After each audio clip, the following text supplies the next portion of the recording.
በአማራ ክልል ሰሜን ሸዋ ምንጃር ሸንኮር ወረዳ በሚገኘው አረርቲ ማርያም ቤተክርስቲያን ለግንባታ የተደረደረ እንጨት በመደርመሱ ከባድ አደጋ ደረሰ። ኢትዮጵያ ከአበዳሪዎች ጋር የቦንድ ዕዳ ድርድር ጀመረች።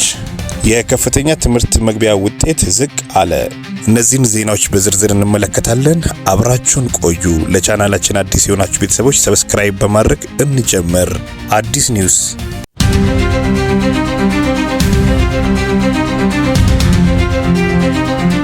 ኢትዮጵያ ከአበዳሪዎች ጋር የ$1 ቢሊዮን እንደገና ማዋቀር ላይ መደበኛ ድርድር መጀመሯ ተዘግቧል። በሮይተርስ እና በብሉምበርግ ዘገባዎች መሰረት ድርድሩ በፈረንሳይ ፓሪስ ውስጥ ከዓለም አቀፍ ባለሀብቶች ቡድን ጋር ተጀምሯል። ይህ ዕዳ ከ10 ዓመት በፊት ለፕሮጀክቶች ማስፈጸሚያ ያወጣችውን የወለድ መጠኑ 6.65% የሆነ የ$1 ቢሊዮን ቦንድ ነው። ኢትዮጵያ ቀደም ሲል በጂ20 የጋራ መርህ መሰረት የዕዳ ክፍያውን ለማራዘም ጠይቃለች። አሁን ደግሞ በ2016 ዓ.ም እንደ አውሮፓውያኖቹ አቆጣጠር መክፈል ያልቻለችውን ይህንን ቦንድ በድጋሚ ማዋቀር አስፈላጊ ሆኖባታል። መንግስት የዓለም የገንዘብ ድርጅት IMF የዕዳ ትንተናን በመጥቀስ አበዳሪዎች የወለድ መጠን 20% እንዲቀንሱ ቢጠይቅም የአበዳሪዎቹ ወኪሎች ግን ይህንን ሐሳብ ውድቅ አድርጎታል።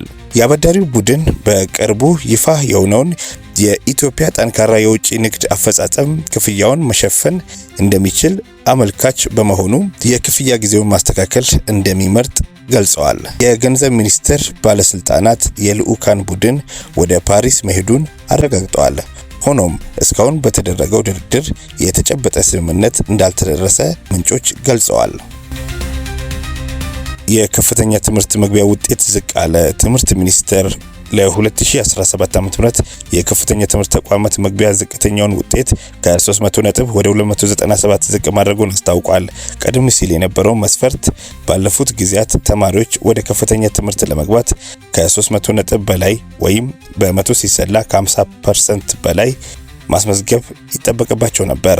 አዲሱ ውጤት ማሻሻያ ውሳኔ ግን ሚኒስተሩ ለኢቢሲ.ስትሪም በሰጠው መረጃ መሰረት ለ2017 ዓ.ም የ12ኛ ክፍል ማጠናቀቂያ ፈተና አማካኝ ውጤታቸው ከ49.5 እስከ 49.99 በመቶ ያመጡ ተማሪዎች ውጤት ወደ 50 በመቶ እንዲጠጋጋ ተወስኗል። ይህንን ተከትሎም አሁን ላይ ከ297 ነጥብ በላይ ወይም ከ100% 49.5 በመቶ በላይ ያስመዘገቡ ተማሪዎች ወደ ከፍተኛ ትምህርት ተቋማት ገብተው መማር እንደሚችሉ ትምህርት ሚኒስቴር አስታውቋል። በአማራ ክልል ሰሜን ሸዋ ምንጃር ሸንኮር ወረዳ በሚገኘው አረርቲ ማርያም ቤተክርስቲያን ለግንባታ የተደረደረ እንጨት ወይንም ርብራብ በመደርመሱ ከባድ አደጋ ደረሰ።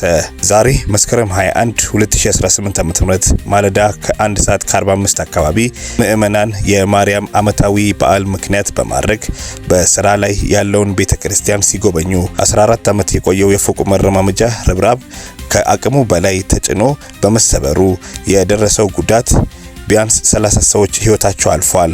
ከ200 በላይ ሰዎች የአካል ጉዳት ደርሷል። ከፍተኛ ጉዳት የደረሰባቸው ሰዎች ወደ አዲስ አበባ ጭምር ተልከዋል። ከሟቾቹ መካከል የቀን ሰራተኞች፣ መምህራንና መነኩሳት ይገኙበታል። የሞቱት ሰዎች እድሜያቸው ከ25 እስከ 80 ዓመትም ይደርሳሉ። በመከላከያ ሰራዊት ድጋፍ ሰዎችን ከርብራቡ ስር የማውጣት ስራ ተሰርቷል። መንግስት በደረሰው አደጋ የተሰማውን ሀዘን ገልጾ ለመላው ቤተሰቦች መጽናናትን ተመኝቷል። ይህ አሳዛኝ አደጋ ከባድ የሰው ህይወትና አካል ጉዳት አስከትሏል። ትኩስና ወቅታዊ መረጃዎች፣ ዜናዎች ተጠናክረው እንዲደርሱት አዲስ ኒውስን ሰብስክራይብ ያድርጉ። ለዛሬ የያዝንላችሁ ዜናዎች እነዚህን ይመስላሉ። ሰብስክራይብ በማድረግ ላይክ እና ሼር በማድረግ ቤተሰብ ይሁኑ። አዲስ ኒውስ